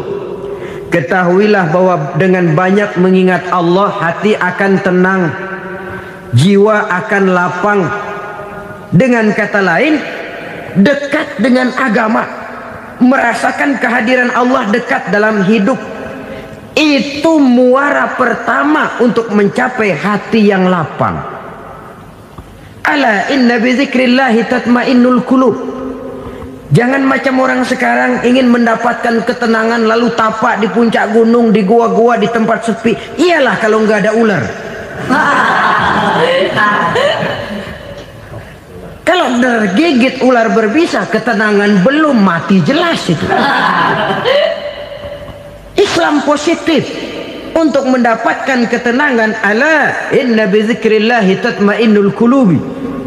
Bahwa ketahuilah bahwa dengan banyak mengingat Allah, hati akan tenang, jiwa akan lapang, nuansa pikiran akan luas. Karena yang namanya bahagia ada dimanapun manusia berada. Di kampung ada bahagia, di kota ada bahagia, di ngarai, di lembah, di gunung, di hutan, di lautan, di angkasa luar, dimanapun bahagia itu ada kalau kita bermodalkan hati yang lapang ini. Dan hati akan lapang kalau kita dekat dengan agama. Dekat dengan harta buat sementara hati mungkin tenang, tapi ketenangan yang relatif dan temporer. Apalagi orang tiap kali tambah harta, tiap kali tambah rencana. Itu wajar. Mungkin sebelumnya saudara berpikir, kalau punya duit 5.000 enak nih. Begitu punya duit 5.000, aduh sayang kalau 10.000 aja. Tiap kali tambah harta, tiap kali lain rencana. Makin banyak rencana, makin menjauhkan kita dari yang namanya ketenangan. Padahal ketenangan merupakan unsur utama untuk mencapai bahagia. Dan ketenangan itu bermuara dalam hati manusia. Tengoklah kehidupan ini. Orang yang banyak harta dengan orang miskin, berbedakah rasa sakit yang mereka tanggungkan? Rasanya tidak. Walaupun si kaya tidur di kasur empuk berselimutkan sutra mahal, sementara si miskin meringkuk di balai bambu yang keras dan kasar. Apabila maut datang, dia juga tidak pernah pilih bulu. Maut datang menjemput si kaya di singgasana keemasannya, dikelilingi oleh para pengasuh, dayang dan inang serta para pengawal. Dan maupun datang menjemput si miskin papa sehingga ia tergelepar di tepian jalan. Kedua-duanya bernama mati. Kalau nyata bahwa sakit yang ditanggung si kaya tidak beda dengan sakit yang ditanggung si miskin, bukan harta semata yang membuat orang bahagia. Hati yang tenang, jiwa yang lapang penuh kedamaian karena banyak berzikir dan mengingat Allah, itu merupakan modal utama untuk mencapai sesuatu yang bernama bahagia.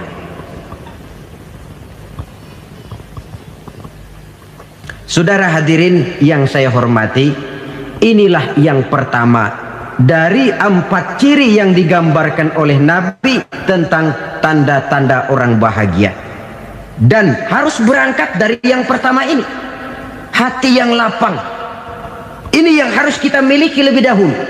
Baru nanti akan menyusul kepada poin yang ketiga, kedua, dan selanjutnya.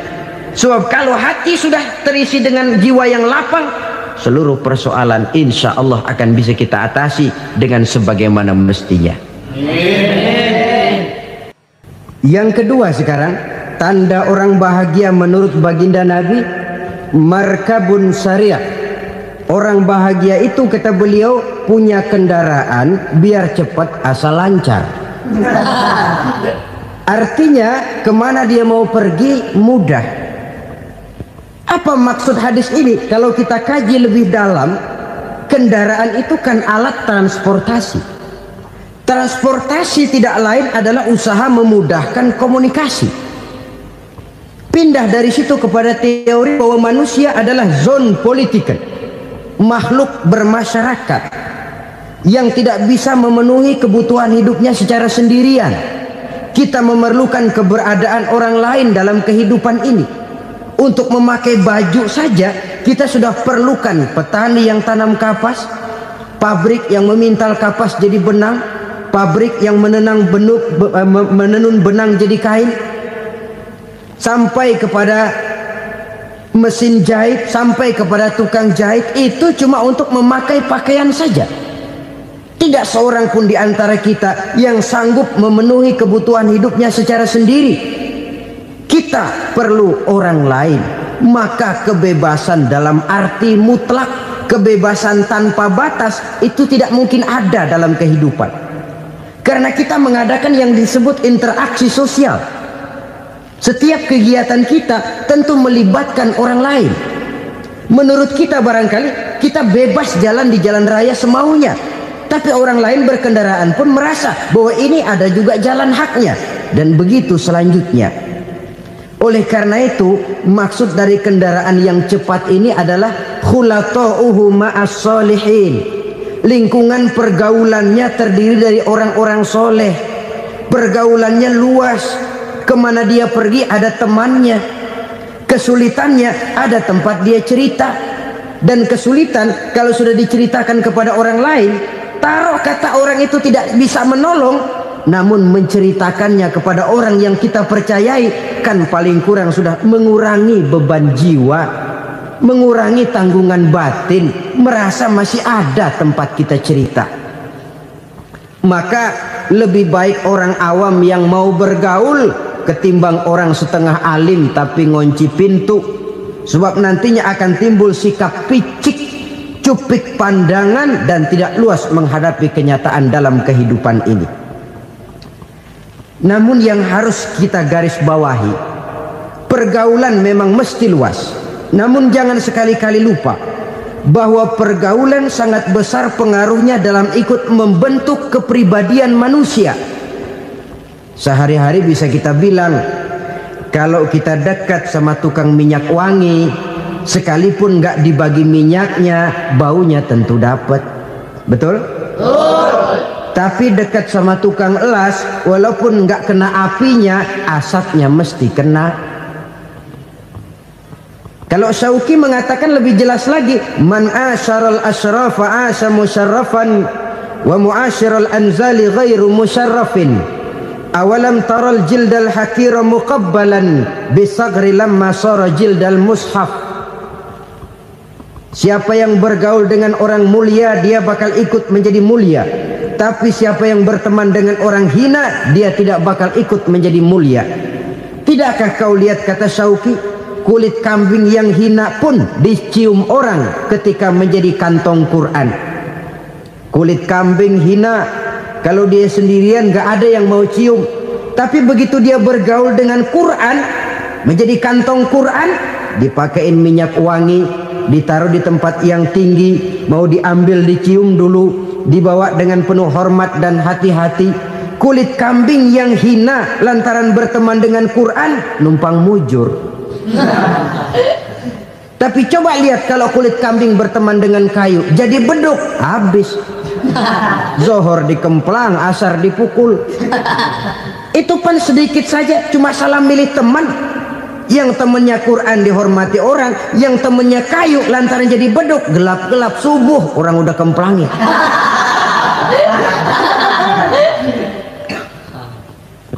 Maka terutama kepada adik-adik remaja yang masih mencari identitas diri, yang ibarat kaset masih kaset kosong, mudah diisi oleh apapun, pandai-pandailah memilih teman dalam bergaul. Karena banyak orang yang tadinya baik-baik, ketika terseret dalam pergaulan dengan orang yang tidak baik, kebaikannya menjadi lentur dan luntur. Tapi berapa banyak bajingan-bajingan tengik, orang-orang yang berlumur noda dan dosa, tiap hari melakukan maksiat, namun bergaul dengan orang yang baik-baik, pada akhirnya sedikit demi sedikit beringsut dan berangsur dia terbiasa mengikuti kebaikan-kebaikan. Saya tekankan ini kepada remaja karena mereka masih mencari identitas diri. Apa yang mereka lihat mereka mau, apa yang mereka dengar mereka ingin tahu. Coba lihat kehidupan remaja. Pulang nonton film Rambo, pengen jadi Rambo, gagah, maunya belekai melulu. Pulang nonton film Superman, pengen bisa terbang. Pulang nonton India, nyanyi melulu. Wajar, mereka masih mencari identitas diri. Saya ini sebenarnya siapa? Lingkungan, pergaulan akan membentuk itu. Karena itu pandai-pandailah bergaul, karena ia sangat besar pengaruhnya dalam ikut membentuk kepribadian manusia. Apalagi sifat yang jelek lebih cepat menularnya ketimbang sifat yang baik. Sifat yang baik, watak yang soleh itu lambat sekali untuk menular. Tapi yang tidak baik, kan prosesnya mah kalau remaja biasanya mula-mula dengar. Karena dengar lalu pengen tahu. Karena pengen tahu lalu ngeliatin. Begitu ngeliatin kan pengen nyobain. Setelah nyobain ketagihan. Nah, ini prosesnya. Yang namanya ganja, morfin, narkotik awalnya kan begitu. Mula-mula denger katanya kalau sudah fly to the sky, sudah melayang ke langit katanya, disitulah puncak kebahagiaan. Mulanya cuma denger, karena denger pengen tahu, lalu ngeliat kumpul sama orang yang suka ngeganja. Setelah ngeliat, nah pengen ngerasain. Begitu ngerasain enak juga, ketagihan. Kalau sudah ketagihan jadi penyakit kronis, bisa merembet kepada yang lain. Iya, kalau orang tuanya mampu untuk beli morfin, beli ganja. Kalau tidak kan pikirannya ngayap, jemuran siapa ya gue sahabat. Timbullah perbuatan-perbuatan negatif yang bermula dari salah pergaulan. Apalagi buat adik-adik remaja yang tinggal di kota-kota besar, yang pengaruh budaya, pengaruh kesenian, pengaruh struktur kehidupan yang nampak makin individualistis, di mana persaingan tajam, tensi ekonomi tinggi, orang mudah mengalami stres. Pandai-pandailah dalam bergaul, sekali lagi, karena ia sangat besar pengaruhnya dalam ikut membentuk kepribadian manusia. Orang bahagia punya kendaraan yang cepat, artinya punya pergaulan yang luas, dan lingkungan pergaulannya terdiri dari orang-orang yang soleh. Kemana dia pergi ada teman, kesulitannya ada tempat dia cerita. Tapi kalau sudah menyendiri, hidup sendiri, kesulitan dipikiri sendiri, bisa mati belum waktunya. Tidak ada tempat berbagi rasa, tidak ada tempat bercerita, tidak ada tempat mengurangi beban dalam kehidupan. Pantas betul kalau Islam sangat menggalakkan dan menganjurkan orang kalau sudah sampai waktunya itu untuk melangsungkan nikah. Kata Nabi, ya ma'syaras syabab man istata'a minkumul ba'at falyatazawwaj. Hai para pemuda, kalau sudah mampu memberi nafkah, kawinlah, nikahlah kamu. Kenapa? Sudah ada teman hidup, tempat berbagi rasa. Kesulitan kalau ada tempat cerita akan lebih ringan ketimbang kita telan sendiri, walaupun bobot kesulitannya sama beratnya. Saudara-saudara kaum muslimin rahimakumullah, inilah ciri yang kedua, punya kendaraan biar cepat asal lancar. Kemana kita mau pergi gampang. Dengan kata lain, setelah hati yang luas, pergaulan yang luas. Dua.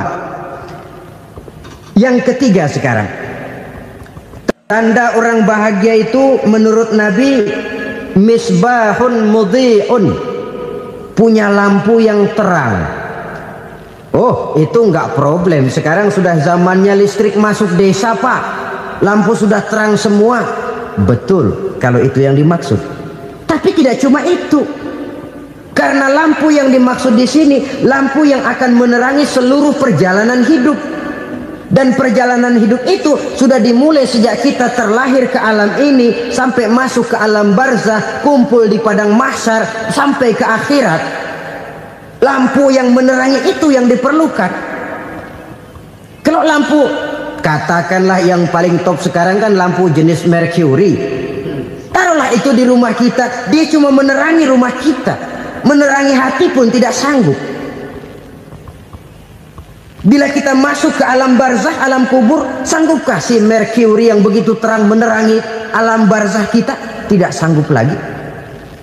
Sanggupkah lampu yang ratusan watt, bahkan puluhan ribu watt menerangi kehidupan di padang mahsyar?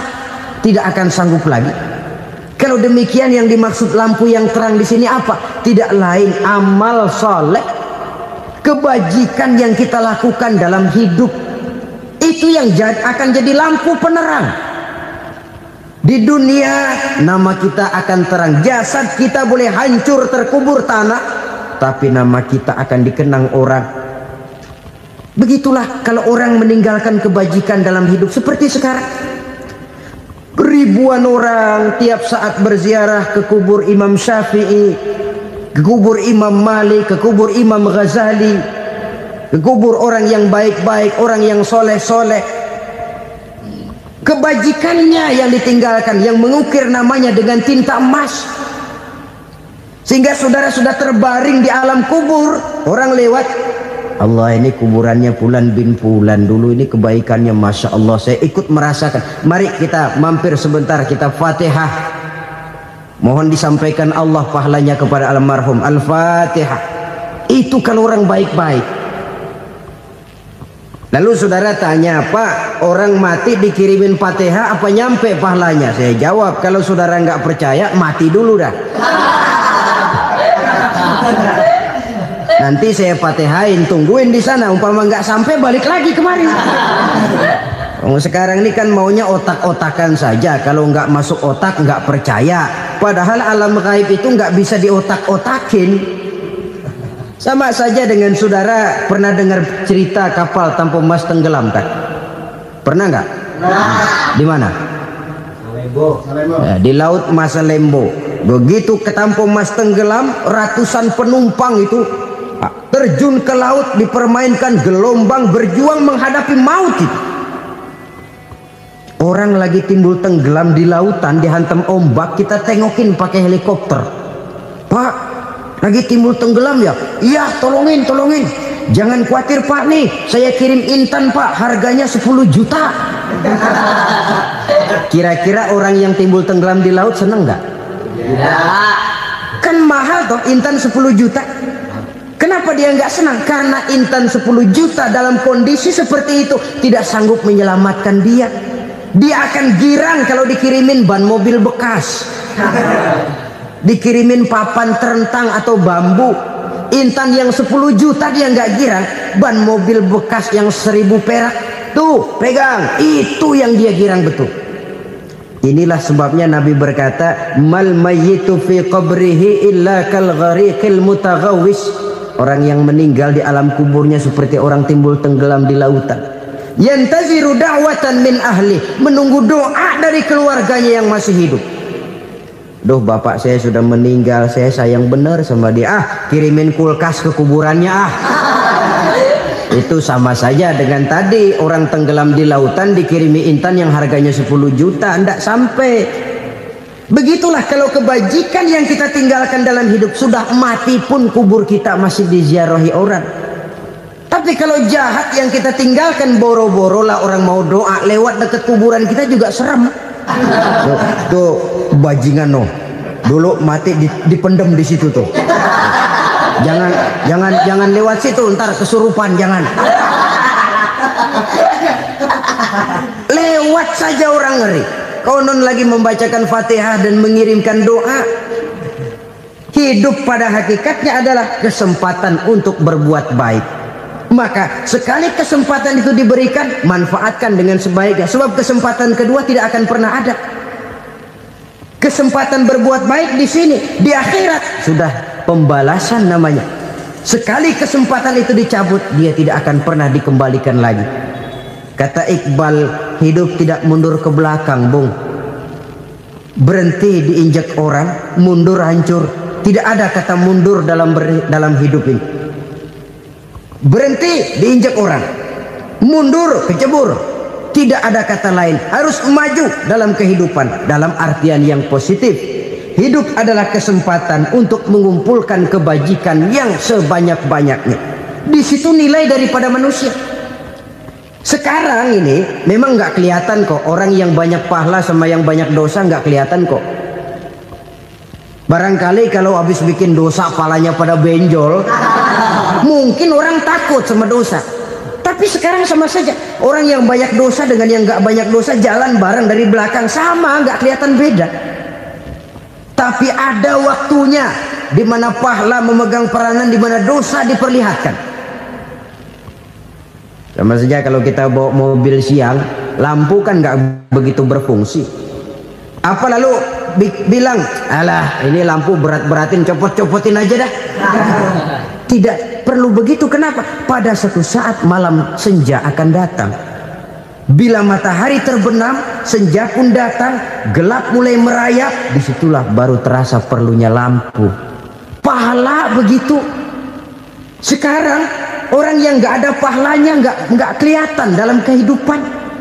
Tapi pada satu saat senja kehidupan akan datang. Ajal merenggut nyawa, malam merayap, dan hidup mulai diliputi kegelapan di alam barzah. Dikala itu kalau nggak punya lampu, alangkah malangnya kita.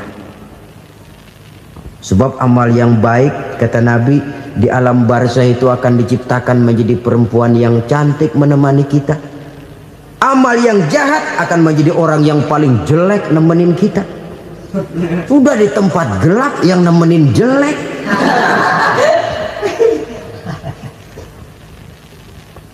Kaum muslimin rahimakumullah. Kalau demikian masalahnya, tergantunglah kita pandai memanfaatkan waktu. Al-waktu kasayf, waktu itu cepat sekali. Yang namanya waktu itu tahu-tahu. Tahu-tahu udah tahun 87. Tahu-tahu udah begitu. Tahu-tahu yang kemarin anak-anak sekarang udah pada punya anak. Tahu-tahu saja itu. Begitu cepat waktu berlalu. Kalau tidaklah pandai kita memanfaatkannya, akan rugi kita. Nabi bersabda, "Man kana yaumuhu khairun min amsihi fahuwa rabih." Barang siapa yang hari ini lebih baik daripada hari kemarin, itu orang untung. Hari ini lebih baik daripada kemarin.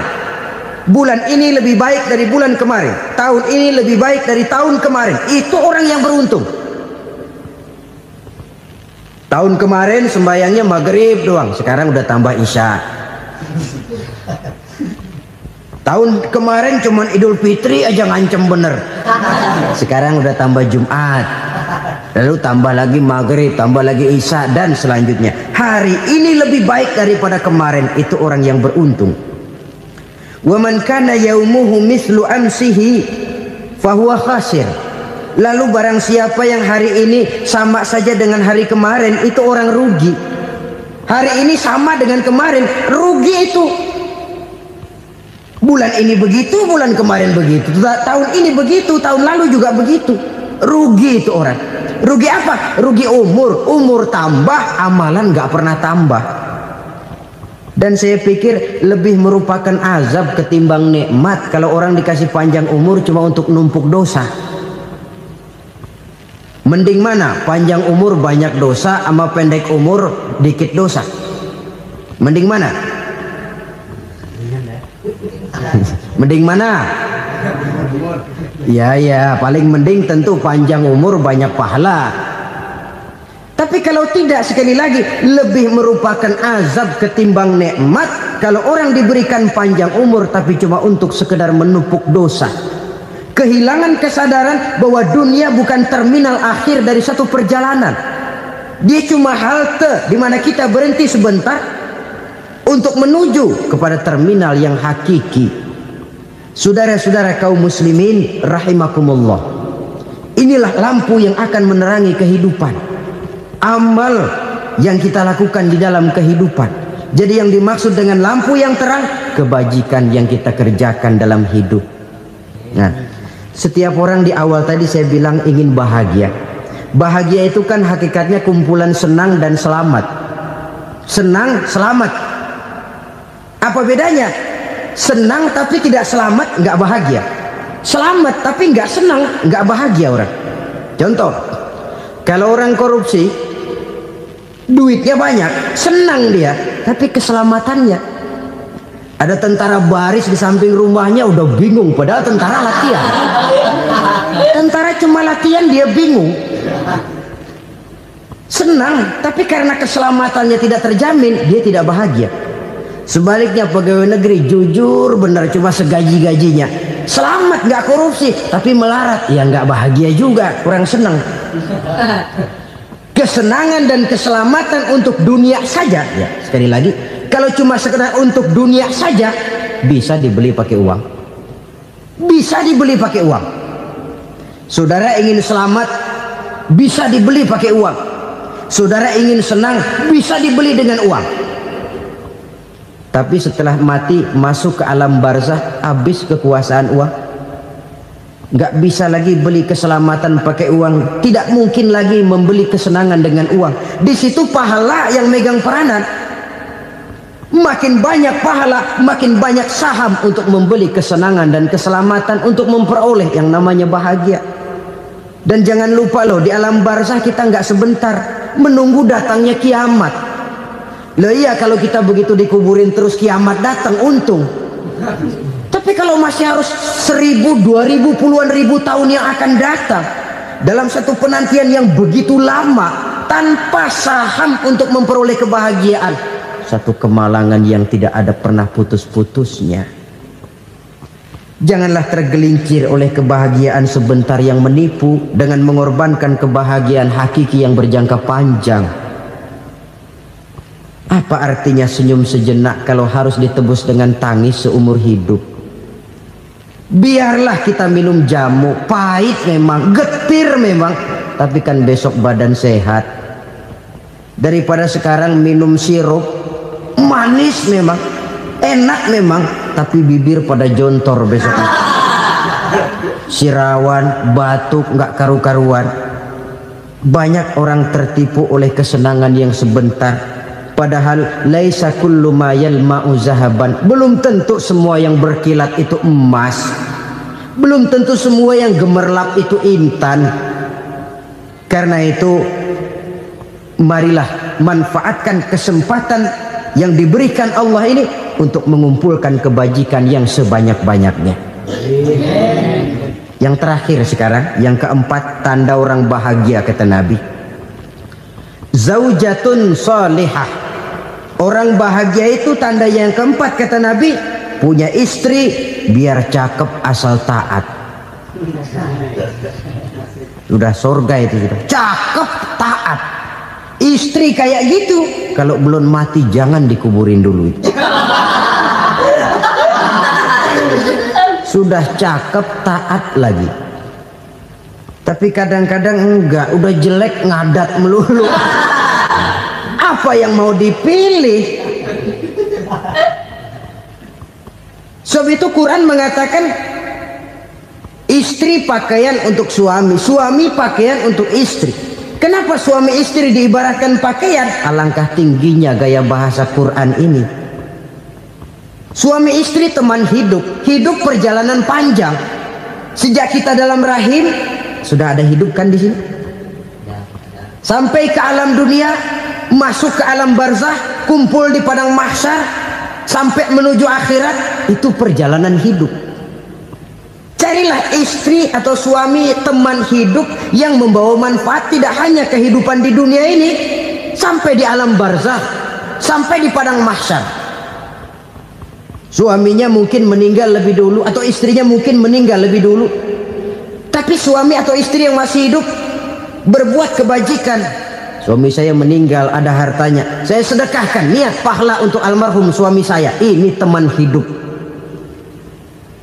tidak dibatasi dan tidak bisa dipisahkan oleh maut sekalipun. Zohirnya mungkin pisah, badannya mungkin pisah, tapi hatinya, jiwanya, kebersamaannya dalam menghadapi kehidupan. Karena itu saudara-saudara, bahasa Quran indah. Suami istri diibaratkan seperti pakaian. Apa fungsi pakaian? Pertama, pakaian jadi kebanggaan. Artinya suami harus menjadi kebanggaan istri, istri harus jadi kebanggaan suami. Yang kedua, pakaian itu kan fungsinya menutup aurat. Artinya sesama suami istri harus saling menjaga kekurangan masing-masing. Jangan malah sesama suami istri saling membongkar rahasia dan aibnya sendiri-sendiri. Istrinya diceritain jeleknya di mana-mana, atau suaminya dibongkar rahasianya di pasar umum. Itu sudah tidak lagi berfungsi sebagai pakaian. Kenapa semua ini diperlukan? Karena kita menyadari bangsa yang baik terdiri dari masyarakat yang baik. Masyarakat yang baik merupakan susunan dari warga yang baik. Warga yang baik adalah terdiri dari rumah tangga yang baik. Dan rumah tangga yang baik merupakan susunan dari pribadi yang baik. Dari situ langkah dimulai. Membangun satu bangsa yang baik diawali dengan membangun rumah tangga yang baik, dengan menciptakan pribadi-pribadi yang baik. Sehingga dari sini diharapkan berkembanglah nilai-nilai kebaikan. Orang akan bahagia mempunyai istri yang soleh. Kenapa? Tidak ada seorang suami bisa sukses jadi apapun dia, apapun profesinya, dokter kah, kiai kah, mubalik kah, petani kah, pengusaha kah, pejabat tinggi kah. Tidak ada seorang suami yang bisa sukses tanpa peran serta istrinya. Walaupun memang peranan itu tidak begitu kelihatan, tapi sangat menentukan. Karena itu, saudara hadirin yang saya hormati, Islam sangat menghargai kaum wanita, memberikan kedudukan yang tinggi sepanjang tidak mematikan kodrat kewanitaannya.